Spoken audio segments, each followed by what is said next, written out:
ஓம் ஸ்ரீ வராகி தாயே போற்றி. என் அன்பு குழந்தையே, எத்தனையோ ஊர்களில் எல்லா இடத்திலும் இந்த வராகி அம்மா நான் இருந்தாலும் அங்கங்கு எனக்கு சிறுசாகவும் பெருசாகவும் சிலை வச்சும் சில இடங்களில் கோயில் கட்டி என்னை வணங்கினாலும் பல ஆண்டுகளுக்கு முன்பாக, நூற்றாண்டுகளுக்கு முன்பாகவே தஞ்சாவூர் பெரிய கோயிலில் எனக்குன்னு தனியாக கருவூலம் அமைச்சு என்னை வணங்கி வருகிற என் அன்பு பிள்ளைகளுக்கு மத்தியில் தஞ்சாவூரில் இருப்பது எனக்கும் சந்தோஷமான விஷயம்தான். ஏன்னா ஆண்டாண்டு காலமாக என்னை வணங்குபவர்களுக்கு என்னுடைய அனுகிரகமும் முக்கியத்துவமும் எப்போதும் இருக்கும். இப்போது அதையெல்லாம் தாண்டி தஞ்சாவூர்ல இருந்து என் அன்பு பிள்ளையார ஒன்றை பார்க்கறதுக்காக இடத்துக்கே, நீ இருக்கிற இடத்துக்கே ஊருக்கே உன்னை தேடி இந்த வராகி அம்மா வந்துட்டேன். இப்போது என்னுடைய பாதங்களை தொட்டு வணங்குன்னு எதுக்காக சொன்னேன் தெரியுமா? சமீப காலமாகவே மாட்டேங்குது, எல்லாமே ஏதாவது ஒரு தடங்களாகவோ பிரச்சனையாகவோ வந்து சேருது. நீ நினைச்சதற்கு மாறாக எல்லாம் நடக்குதே தவிர நீ நினைச்சது போல ஒரு விஷயம் கூட நடக்காம உன்னை நிம்மதி இழக்க செய்து உன் வாழ்க்கையை கஷ்டப்படுத்துவத நான் பார்த்துக்கிட்டு தான் இருக்கேன். அதனால தான் என் அன்பு பிள்ளையான நீ, என்னையே வணங்கி வழிபடக்கூடிய நீ எந்த வகையிலையும் கஷ்டத்தை அனுபவிக்க கூடாதுன்றதுக்காக உன் வீட்டில் உனக்கான நல்லதை நடத்தி தருவதற்காகவும் லக்ஷ்மி கடாட்சத்தை அள்ளி கொடுப்பதற்காகவும் இந்த வராகி அம்மா உன்னை தேடி வந்தேன். இப்போது உன் வாழ்க்கை இப்படி இருப்பதற்கு நீ தான் பொறுப்புங்கிறத தெரிஞ்சுக்கோ. இனிமே நீ உன் வாழ்க்கை எப்படி இருக்கணும்னு ஆசைப்படுறியோ அப்படி இருப்பதற்கும் நீ இன்னையிலிருந்தே அதற்கான வேலைகளை செய்யணும். இன்றிலிருந்து உன் வாழ்க்கையில் நீ எல்லா விஷயங்களையும் சரியாக, பொறுப்பாக, பொறுமையாக, ஒழுக்கத்தோட, நல்ல நம்பிக்கையோட நற்செயல்களை செய்யக்கூடிய பிள்ளையாக மாறும் பட்சத்தில் அது நிச்சயமா உன் வாழ்க்கைய நீ நினைச்சது போலவே மாற்றிவிடுமேன் செல்லமே. நீ எப்படி வாழணும்னு ஆசைப்படுறியோ அப்படியே உன்னை வாழ வைக்கதான் இந்த வராகியம்மா என் பாதத்தை தொட சொன்னேன். நீ மனசு வச்சினா உன்னை நிச்சயமாக உன்னால் மாற்றிக்க முடியும். எல்லாவற்றையும் சரியாக, சிறப்பாக செய்யக்கூடிய ஆற்றலும் திறமையும் உனக்குள்ள இருக்கும்போது நீ எதுக்காக தப்பான விஷயங்களை தவறான வழியில் யோசிக்கிற? இது நடக்குமோ நடக்காதோ, கிடைக்குமோ கிடைக்காதோன்ற சந்தேகமே உனக்கு வேண்டாம். நான் உனக்கு துணையாக இருக்கும்போது, என் ஆசீர்வாதமும் அனுகிரகமும் உனக்கு துணையாக இருக்கும்போது உன் வீட்டில் எப்படி உனக்கான நல்லது நடக்காமல் போகும்? நீ எப்போதுமே மன வலிமை உள்ள பிள்ளையாக, தைரியமான துணிவுள்ள பிள்ளையாக இருக்கணும். அதுக்கு என்ன செய்யணும்னு கேட்குறியா? மன வலிமையும் தைரியமும் துணிவும் உனக்குள்ள வரணும்னா தேவையற்ற விஷயங்களை பற்றி யோசிக்கக்கூடாது. அடுத்தவன் உனக்கு செஞ்ச பிரச்சனைகளையும் அடுத்தவன் உனக்கு கொடுத்த கஷ்டங்களையும் யோசித்து அவங்கள பழி வாங்கணும், அவங்க செஞ்சதுக்கு திரும்ப செய்யணும்னு யோசிக்காம அவர்களை மன்னிக்கக்கூடிய, அவர்களது தவறை மறக்கக்கூடிய பிள்ளையாக இரு.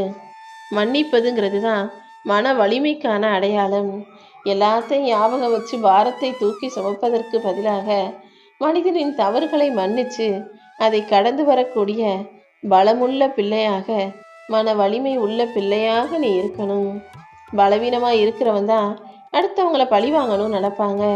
அவனுக்கு செஞ்சதை நான் திருப்பி செய்யாட்டி என் மனசு ஆறாது, நான் அவன் செஞ்சதையெல்லாம் திரும்ப அவனுக்கு செய்வேன், நான் இப்படி செய்வேன் அப்படி செய்வேன்னு 1000 யோசனைகளை செய்வார்கள். அடுத்தவனை பழி வாங்கிறதுக்கு நீ செய்கிற யோசனைகளை நிறுத்திட்டு உன் வாழ்க்கையை முன்னுக்கு கொண்டு வரதுக்கு யோசனை செஞ்சினா அதுதானே உனக்கான நல்லதாக இருக்கும். நேற்று செய்ய வேண்டியதை இன்னைக்கு செய்கிறவன் கூட பரவாயில்ல, நேற்று செய்ய வேண்டியதை நாளைக்கு செய்யலான்னு யோசிக்கிறவன் மிகப்பெரிய சோம்பேறி. நீ எப்போதுமே நேற்று செய்ய வேண்டியதை நாளைக்கு செய்யணும்னு யோசிக்காம நாளைக்கு செய்ய வேண்டிய காரியங்களையும் கூட ஏன் நாளைக்கு வரைக்கும் சும்மா இருக்கணும், நாளைக்கு வரைக்கும் ஏன் பொறுமையாக காத்திருக்கணும்னு யோசிச்சு இன்றைய அதை சிறப்பாக செய்யக்கூடிய பொறுப்பான பிள்ளையாக மாறிவிடு. அப்படி பொறுப்பாக இருந்தாதான், எல்லாவற்றையும் சரியாக யோசிச்சாதான் வாழ்க்கையில் நீ எதிர்பார்த்தது போல உன் வாழ்க்கை வெற்றிகரமாக வாழ முடியும். உன்னுடைய கனவுகள் ஒருபோதும் வெற்றி அடையாது, தோத்து போயிடுவன் மட்டும் நினைக்காத. இப்போதைக்கு யாரெல்லாம் உன்னை தப்பாக பேசினாங்களோ உன்னால் எதுவும் முடியாது, நீ வீண், நீ சோம்பேறி, நீ முட்டாளு, உனக்கு எதுவும் சரியாக வராதுன்னு யார் என்ன சொன்னாலும் நீ எதையுமே ஏற்றுக்கொள்ளாதே. உன்னை இப்படி அவதூறாக பேசியவர்களும் இகழ்ந்து மட்டம் தட்டி தப்பா பேசினவங்களும் அவர்களே பார்த்து வியக்கும் அளவுக்கு அவங்க கண்ணு முன்னாலேயே நான் உன்னை ஜெயிச்சு வாழ வச்சு காட்டுவேன். நீ விரும்பியதை எல்லாம் மற்றவர்கள் பேசுவார்கள்னு எதிர்பார்க்காத. உனக்கு பிடிச்சதை இந்த உலகத்தில் யாருக்கும் செய்கிற மனசு இல்லை. அதே போல் உனக்கு பிடிச்சதை யாரும் செய்யாத போது நீ மட்டும் எதுக்காக மற்றவங்களுக்கு பிடிச்சது போல் நடந்துக்கணும் யோசிக்கிற? மற்றவங்களுக்கு பிடிச்சதையே நீ பேசணும்னா நீ போய் தான் பேசணும். ஏன்னா உன்னுடைய எண்ணம் வேற, அவங்களுடைய எண்ணம் வேற. உன்னுடைய சிந்தனை வேற, அவர்களுடைய சிந்தனை வேற. உன்னுடைய போராட்ட களம் வேற, அவர்களுடைய போராட்ட களம் வேற. அப்படி இருக்கும்போது உன்னுடைய எண்ணமும் அவர்கள் எண்ணமும் வேறுபட்டதாக இருக்கும்போது அவங்களுக்கு பிடிச்ச மாதிரி உன்னால் எப்படி பேச முடியும்? அதே போல் அவங்களுக்கு பிடிச்ச மாதிரி அவங்க எதிர்பார்க்குற மாதிரி உன்னால் எல்லா காரியங்களையும் செய்ய முடியாதுங்கிறதையும் புரிஞ்சுக்கோ. அடுத்தவங்களுக்கு பிடிச்சது போல் நீ நடக்கணும்னா அவங்களுக்கு எது பிடிக்கும்னு தெரிஞ்சுக்கிட்டு அதை கேட்டாற் போல் நடிக்க தான் வேண்டியதாக இருக்கும். நீ அடுத்தவங்களுக்கு பிடிச்ச மாதிரி பொய் சொல்லவும் வேணாம், அடுத்தவங்களுக்கு பிடிக்கிற மாதிரி நடந்துக்கவும் வேணாம், நடிக்கவும் வேணாம். நீ எப்போதும் உனக்கு பிடிச்சதை செஞ்சுக்கிட்டு உன் வாழ்க்கைய சந்தோஷமாக வாழ தயாராகு. யாரையும் நம்பி இருக்காம உன் சொந்த காலிலேயே நிற்க பழகு.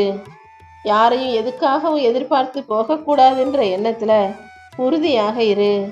ரொம்ப தேவைப்பட்டா மட்டும், வேற வழியே இல்லைனா மட்டும் நீ மற்றவர்களின் உதவியை நாடி போகணுமே தவிர வேறு எந்த காரணத்துக்காகவும் யாரிடமும் போய் உதவின்னு நீ நிற்க கூடாது என் செல்லமே. அப்படிப்பட்ட நிலைமையை நானும் உனக்கு உருவாக்க மாட்டேன். நீயும் எப்போதும் யாரையும் நம்பாம, யாரையும் எதிர்பார்த்து காத்திருக்காம, யாரையும் சார்ந்து இருக்காம உனக்கான நல்லதுகளை எல்லாம் நீயே செய்ய தயாராகு. ஒரு மனிதனுக்கு வாழ்க்கையில வெற்றி பெற்றவனே அவன் வாழ்க்கைக்கான இறுதி விஷயமும் அது கிடையாது.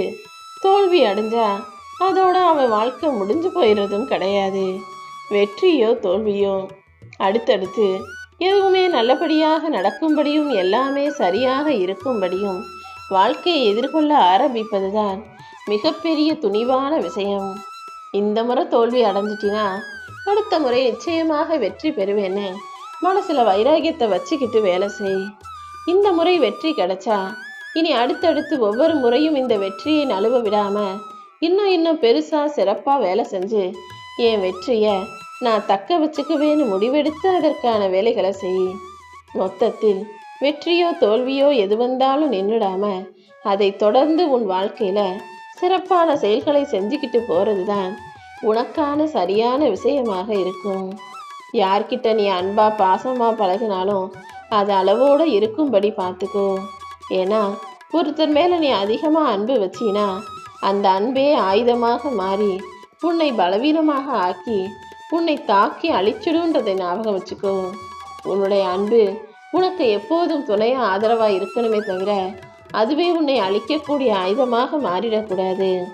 அதிகமா அன்பு வச்சு ஏமாளியாகவும் பலவீனனாகவும் போயிடாதே என் செல்லமே. ஒரு விஷயம் இப்படி நடக்கணும்னு உன்னால ஆசைப்பட முடியுதுன்னா அந்த ஆசையை நிச்சயமாக உன்னால நிறைவேற்றிக்கவும் முடியுன்றதை தெரிஞ்சுக்கோ. நீ கனவு கண்ட எல்லா விஷயங்களையும் நனவாக்கி கொள்ளக்கூடிய தகுதியும் திறமையும் உனக்கு இருக்கும்போது நீ எதுக்காக பயப்படுற? நீ செய்யணும் நினைச்ச அந்த விஷயத்தையும் வாழணும் நினைச்ச அந்த வாழ்க்கையையும் உன் கைகளில் கொடுப்பதற்காக இந்த வராகியம்மா காத்துக்கிட்டு இருக்கேன். அதனாலதான் நீ நினைச்சது போல எல்லாமே நடக்கும், அப்படியே ஆகட்டும் ததாஸ்துன்னு சொல்லி ஆசீர்வதிப்பதற்காக என் பாதத்தை தொட சொன்னேன். நீ நினைச்ச காரியமும் எதிர்பார்க்கிற நல்ல விஷயமும் உன் விருப்பப்படியே உன் வாழ்க்கையில நல்லபடியாக நடக்க போகுது. வாழ்க்கைங்கிற போர்க்களத்துல நீ ஜெயிக்கணும்னா உனக்கு தேவையானது துணைச்சல் தானே தவிர யாராவது கூட இருக்கணுன்ற அவசியம் இல்லை. கூட எப்போ பார்த்தாலும் எங்கே போனாலும் யாராவது ஒருத்தரை துணைக்கி வச்சுக்கணும்னு நினைக்காம துணிவே துணிச்சல், நீயே துணைன்னு உன்னையே நீ தைரியசாலியாக மாற்றிக்கிட்டு எல்லா விஷயங்களையும் தைரியமாக எதிர்கொள்ள பழகு. உன்னை யார் குறை சொன்னாலும் குற்றம் சாட்டினாலும் யார் உன்னை விமர்சனம் செஞ்சாலும் வச்சு பேசினாலும் எதுக்கும் கவலைப்படாம நீ உன்னை செதுக்கிக்கிட்டு சரி செஞ்சுக்கிட்டு கடந்து போய்கிட்டே இரு. ஒரு விஷயத்துல நீ ஒரு முயற்சியை கஷ்டப்பட்டு செஞ்சும் கூட தோல்வி வந்துடுச்சுன்னா உடனே நீ நினைச்சது தப்புன்னு இலக்கை மாற்றிக்கொள்ள வேண்டாம் என் செல்லவே. இலக்கு குறிக்கோள் என்பது எப்பவுமே சரியான விதத்தில் தான் இருக்கு. அதுக்காக நீ செய்கிற முயற்சியில தான் மாற்றத்தை கொண்டு வரணும். ஒரு விஷயம் நீ நல்லா திட்டம் போட்டு கஷ்டப்பட்டு செஞ்சும் ஜெயிக்கலனா திட்டத்தை மாற்றினாலே போதும். உன்னுடைய இலக்கு எப்போதுமே இலக்காக இருக்கட்டும். உன்னுடைய குறிக்கோள்ல நீ ஜெயிக்கணும்னா மாற்றி மாற்றி அதற்கான முயற்சிகளை புதுசாக செஞ்சுக்கிட்டே இருக்கும்போது ஏதாவது ஒன்று உனக்கு சரியாக வந்து உன்னுடைய குறிக்கோளை அடைவதற்கு உதவியாக உறுதுணையாக இருக்கும். இந்த உலகத்தில் நிலையானது பணமோ பொருளோ கிடையாது. இந்த வராகி அம்மா மேலே நீ வச்சிருக்க அன்பும் நம்பிக்கையும் தான் உனக்கு துணையாக இருக்குன்றத புரிஞ்சுக்கோ. எப்போவுமே எல்லாமே தனக்கு தான் தெரியுன்ற மாதிரி பேசுகிறவங்க கிட்ட நீ எதுவுமே தெரியாதது போல நடந்து கொள்வது தான் புத்திசாலித்தனம். ஏன்னா எல்லாமே தனக்கு தெரியுன்ற மாதிரி காட்டிக்கிறவங்க பேசக்கூடிய விஷயங்களில் பாதி விஷயம் தப்பாகவும் பாதி விஷயம் பொய்யாகவும் இருக்கும். அவங்களுக்கு ஒன்று தெரிஞ்சாலே அது கூட 9 சேர்த்து வச்சு 10 தான் தனக்கு தெரியுன்ற மாதிரி பெருசாக பேசுவாங்க. அவங்க சொல்கிறது தப்புன்னு தெரிஞ்சாலும் நீ எதுவுமே சொல்லாமல் அவங்க சொன்னதுக்கு பதில் பேசாமல் அமைதியாக சரி சரின்னு கேட்டுக்கிட்டு போகிறது தான் புத்திசாலித்தனங்கிறத புரிஞ்சுக்கோ. அடுத்தவன் 1000 விஷயம் சொல்லுவான். அதெல்லாம் திருத்துறதும் அந்த தவறுகளையெல்லாம் சரி செய்வதும் உன்னுடைய வேலை கிடையாது. நீ எப்போதுமே உன்னுடைய அனுபவங்களை சரியாக வச்சுக்கிட்டு உன் வாழ்க்கையை சரியாக வாழ அளவுக்கு முயற்சி செய். உனக்கு கிடைச்ச அனுபவங்களை வச்சு நீ சரியாக கவனமாக முன்னெச்சரிக்கையோட எல்லா விஷயங்களையும் சரியாக சிந்தித்து செயல்படுத்தினா உன் வாழ்க்கையில் நிச்சயமாக வெற்றி கிடைச்சே தீரும். இந்த வராகி அம்மா உன் வாழ்க்கையில் எந்த சிக்கலையும் பிரச்சனையும் கொடுக்க மாட்டேன். அதை விட எல்லா சந்தோஷங்களையும் நிம்மதியையும் உனக்கு கொடுப்பேன்றத நீ புரிஞ்சுக்கோ. உன் வாழ்க்கையில் நீ ஒவ்வொரு விஷயத்தையும் யோசித்து சரியாக சிறப்பாக நல்ல குணமுள்ள பிள்ளையாக செய்யும்போது அது நிச்சயமாக உனக்கான வெற்றியை கொடுத்தே தீரும். இந்த வராகி அம்மா எந்த ஒரு விஷயத்தை உன் வாழ்க்கையில் நடத்தினாலும் அதுக்கு நிச்சயமாக ஏதாவது ஒரு காரணமும் காரியமும் இருக்கும். அதனால் எது நடந்தாலும் என்ன நடந்தாலும் ஏன் நடக்குது எதுக்கு நடக்குதுன்னு அதை பற்றிய மூல காரணத்தை ஆராய்ஞ்சிக்கிட்டே இருக்காம என்னவா இருந்தாலும் என் வராகி அம்மா என் நன்மைக்காக தான் செய்வாங்கன்ற அந்த நம்பிக்கையை உனக்குள்ள வளர்த்துக்கோ. உன் வாழ்க்கையில் நீ பேசக்கூடிய வார்த்தைகளும் நீ செய்யக்கூடிய செயல்களும் தான் அதிகமான வினை ஆற்றுகிறது என்பதை புரிந்து கொள்.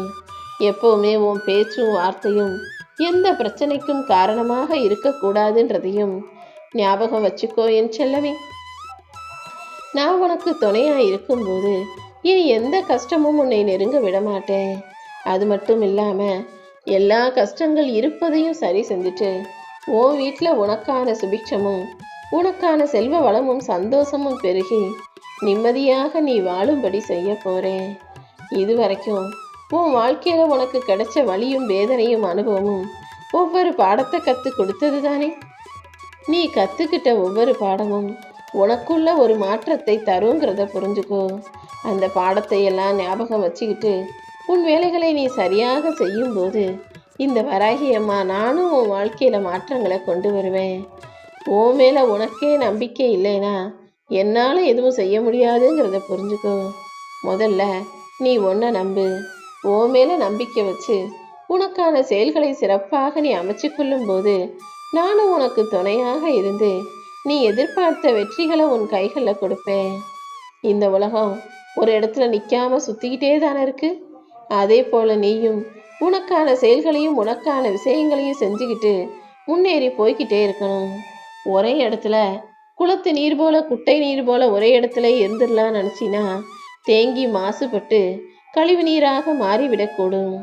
அதனால் எப்போவுமே ஏதாவது ஒரு வேலையை செஞ்சுக்கிட்டே இரு. ஏதாவது ஒரு விஷயத்தை பற்றி சரியாக சிந்தனை செஞ்சு உன் முயற்சிகளை அதிகப்படுத்தி மென்மேலும் உன் வாழ்க்கையில் முன்னேற்றத்தை பெறணுன்றதை ஞாபகம் வச்சுக்கோ. எப்போதும் யாரையும் பார்த்து அவங்கள போல வாழணும்னு ஆசைப்படாத. ஏன்னா ஒரே ஒரு நாள் நீ பார்க்குறவங்க வாழ்க்கையை அவங்க இடத்துல இருந்து வாழ்ந்து பார்த்தீன்னா அதுக்கப்புறம் இந்த எண்ணமே உன் வாழ்நாள் முழுமைக்கும் வராது. ஏன்னா நீ யாரை பார்த்து வியக்கிறாயோ யாருடைய வாழ்க்கையை பார்த்து பிரமிச்சு போறியோ, யாரை பார்த்து அவங்க வாழ்க்கை அழகா இருக்குன்னு யோசிக்கிறியோ, அவர்களுடைய வாழ்க்கை உன்னை விட மிக மோசமானதாகவும் கஷ்டமானதாகவும் மன நிம்மதியற்றதாகவும் மகிழ்ச்சியற்றதாகவும் துக்கமற்றதாகவும் தொல்லைக்குரியதாகவும் இருக்குதுங்கிறது உனக்கு தெரியாது. நீ எப்போதும் யாருடைய வாழ்க்கையும் பார்த்து உன் வாழ்க்கையை விட பெருசா இருக்கு சிறப்பா இருக்குன்னு நினைக்காத. ஒவ்வொரு மனிதரும் ஏகப்பட்ட கஷ்டங்களையும் பிரச்சனைகளையும் துன்பங்களையும் தோல்விகளையும் துக்கத்தையும் துயரத்தையும் சுமந்துக்கிட்டு தான் வாழ்ந்துக்கிட்டு இருக்காங்க. நீ எப்பவுமே உன்னுடைய பொறுப்புகளை உணர்ந்து கொண்டு எதை எப்போ செய்யணும்னு யோசிச்சு அதை சரியா சிறப்பா செஞ்சிடு. சின்ன வயசுல எல்லாரும் வேலை செய்யறதுக்கு சோம்பேறித்தனப்படுறாங்க. வயசானதுக்கு அப்புறம் வேலை செய்ய முடியலையேன்னு சோர்ந்து போய் அதனால மனம் வருத்தப்படுபவர்களாக இருக்காங்கன்றதை நீ புரிஞ்சுக்கணும்.